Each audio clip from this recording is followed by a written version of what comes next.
Pakistan cricket board के साबका chairman Ramiz राजा बाबर आजम को जिस तरह से आजकल हाथ फेर रहे हैं, मुझे लगता है कि बाबर आजम की पाकिस्तानी टीम के अंदर वो वापसी होने नहीं देंगे। एक एंड पर वो बाबर आजम को सपोर्ट करते हैं तो दूसरे एंड पर वो बाबर आजम पर दावा बोल देते हैं। कमेंट्री करते हुए पिछले मैच के अंदर जो बातें की थी रमीज राजा ने, उसके बाद उन्होंने एक्सपोज करके उन चीजों को ऑफिशियल स्टेटमेंट्स दी जिसके बारे में लोगों ने काफी तनकीद भी की है। वो बातें क्या थी, बाबर आजम को उन्होंने किस तरह से ट्रोल किया, बाबर आजम को किस तरह से एक्सपोज किया, उनको ब्लेम करते हुए नजर आए और किस तरह से उन्होंने ये बातें भी कर दी कि बाबर आजम को टीम के अंदर वापस आना चाहिए, उनकी थोड़ी सी सपोर्ट भी कर दी। उनकी जरा डिटेल देखते हैं। सबसे पहले तो रमीज राजा ने कहा कि पाकिस्तान क्रिकेट बोर्ड ने जो बाबर आजम को टीम से ड्रॉप कर दिया, ऐसा नहीं करना चाहिए था।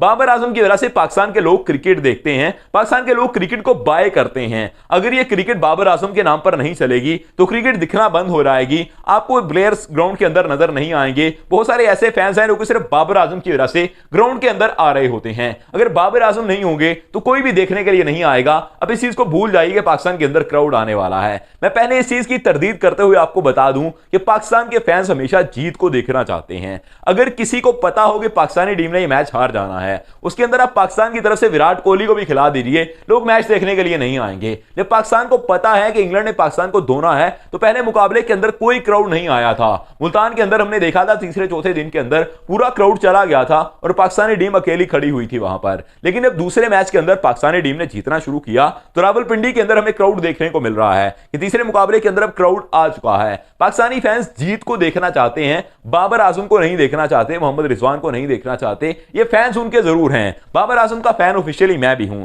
लेकिन मैं जीत को देखना चाहता हूं कि पाकिस्तानी टीम जीते। अगर कामरान गुलाम बाबर आजम की जगह पर आकर सेंचुरी स्कोर करता है तो वो मेरे लिए ज्यादा इज्जत का बायस है। मैं उसको ज्यादा सपोर्ट करूंगा कि बाबर आजम ओडीआई के अंदर अच्छा परफॉर्म कर ले, टी20 के अंदर अच्छा परफॉर्म कर ले। कामरान गुलाम अगर उनकी जगह पर टेस्ट के अंदर अच्छा परफॉर्म कर रहा है तो कामरान गुलाम की जगह बनती है। मैं क्रिकेट को जरूर देखूंगा। लेकिन दूसरे नंबर पर इनके बयान की बात करें, ये तो बात उन्होंने कर दी बाबर आजम की सपोर्ट के अंदर कि बाबर आजम को वापस ले आइए, क्योंकि इनके दौर के अंदर भी ऑफिशियल ऐसा ही होता था कि इंडिविजुअल बंदे को सपोर्ट किया जाता था।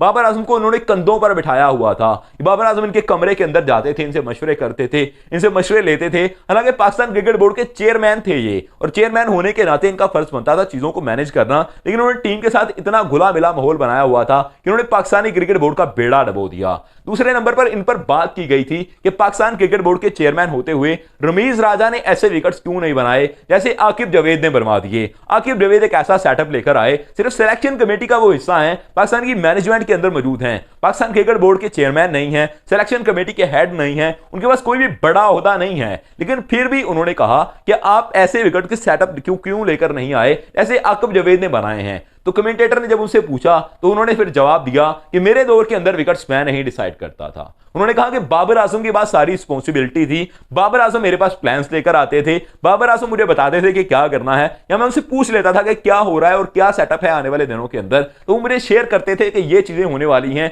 ये प्लान्स हमने एग्जीक्यूट कर दिए हैं, ये मैं प्लान्स आपके पास लेकर आया हूं। तो मैं कहता था कि इनको भी इंश्योर कर दो कि आपने इन चीजों को भी एग्जीक्यूट करवाना है आने वाले दिनों के अंदर, बस यही मेरा काम था, उन्होंने कहा। लेकिन आपको मैं चीजें बता दूं कि इन्होंने क्या किया था साल 2022 के अंदर, जब ऑस्ट्रेलिया की टीम पाकिस्तान के अंदर खेलने के लिए आई थी तो डेड विकेटें बनाई गई थी। ऐसा ही होता था बाबर आजम की कप्तानी के अंदर, रमीज राजा की जब ये चेयरमैन थे तो इनकी चेयरमैनी के अंदर यही चीजें देखने को मिलती थी कि डेड विकेट बनाए जाते थे, फट्टा विकेट देखने को मिलते थे। बैट्समैन बैटिंग करते हुए तो नजर आते थे लेकिन बॉलर उसके ऊपर तड़पते हुए नजर आते थे, 5-5, 600 रन लग जाता था। तो ऐसे टाइम पर जब रमीज राजा से 2022 के अंदर पूछा गया कि ऑस्ट्रेलिया की टीम पाकिस्तान के अंदर आई तो आपने इतने डिफेंसिव मूड के अंदर क्यों चले गए, आपने तेज विकेट क्यों बनाना गवारा नहीं किया, पाकिस्तान के पास अच्छे बॉलर्स मौजूद हैं, पाकिस्तान के पास शहीनशाह अफरीदी खेल रहे थे, हारिस रऊफ खेल रहे थे, नसीम शाह खेल रहे थे, तो आप ऐसे विकेट्स की तरफ क्यों गए जो कि डेड विकेट थे। तो उन्होंने कहा कि आपका तो दिमाग खराब है, आपको क्या लगता है कि मैं तेज विकेट बना दूं, क्योंकि ऑस्ट्रेलियंस बाउंसी विकेटों के ऊपर ज्यादा खेलना अच्छा गवारा करते हैं, तो मैं उनके लिए बाउंसी विकेट बना के दे दूं कि वो बैटिंग भी अच्छी कर लें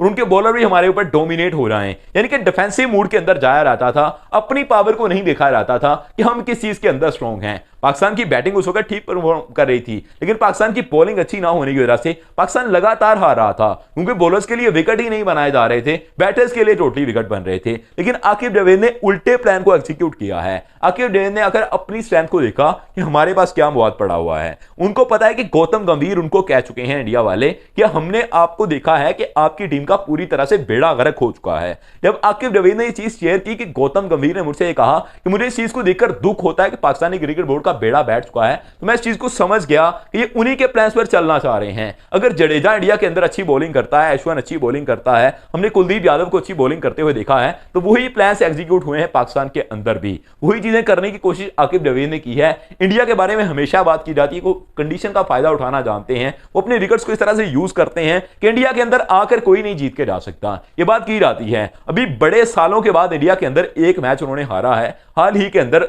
और वो अच्छी टीम से उन्होंने मैच हारा, न्यूजीलैंड की टीम ने उनको बीट कर दिया और पूरा हल्ला गुल्ला हो रहा है इंडिया के अंदर। अच्छा खासा ट्रोल किया जा रहा है गौतम गंभीर को, उनके पूरे सेटअप को, कि आपने मैच हरवा दिया इंडियन टीम को होम कंडीशन के अंदर। लेकिन पाकिस्तान की टीम तो लगातार हार रही थी। मेरा कहने का मकसद यह है कि आकिब जावेद ने तो जो किया सो किया, लेकिन रमीज राजा पूरे का पूरा ब्लंडर उठाकर अब डाल रहे हैं बाबर आजम के ऊपर। बाबर आजम को ब्लेम किया जा रहा है कि जो कुछ भी किया बाबर आजम ने किया, हमारा इन चीजों से कोई तल्लक नहीं है, कोई लेना देना नहीं है, हमारा कोई वास्ता नहीं है। ऐसे टाइम के अंदर रमीज राजा को थोड़ी सी शर्म करनी चाहिए। ऑफिशियल स्टेटमेंट्स देते रहे हैं पिछले टाइम के अंदर, 2022 के अंदर, 21 के अंदर इन्होंने कहा था कि मैं अपनी निगरानी के अंदर सारा कुछ करवाता हूं, मैं ग्राउंड्स के अंदर जाके ग्राउंड बॉय से पूछता हूं, जो ग्राउंड मैन लगे होते हैं उनसे पूछता हूं कि विकेट कितना तैयार हो गया है, क्या कंडीशन चल रही है। अपने ऑफिस के अंदर बैठकर सामने देख रहा होता हूं कि असल के अंदर चीजें चल क्या रही हैं, कैमरे लगे हुए हैं, मैं तमाम चीजों को कवर कर रहा होता हूं, तमाम चीजों को खुद देख रहा होता हूं कि कितना काम हो गया, कितना काम बाकी है। अब बाबर आजम के ऊपर तमाम चीजें डाली जा रही हैं, तो मेरे ख्याल से बाबर आजम के ऊपर पहले ही बुरा टाइम है, उनको सपोर्ट करने की जरूरत है, उनको टीम के अंदर वापस लाने की जरूरत है,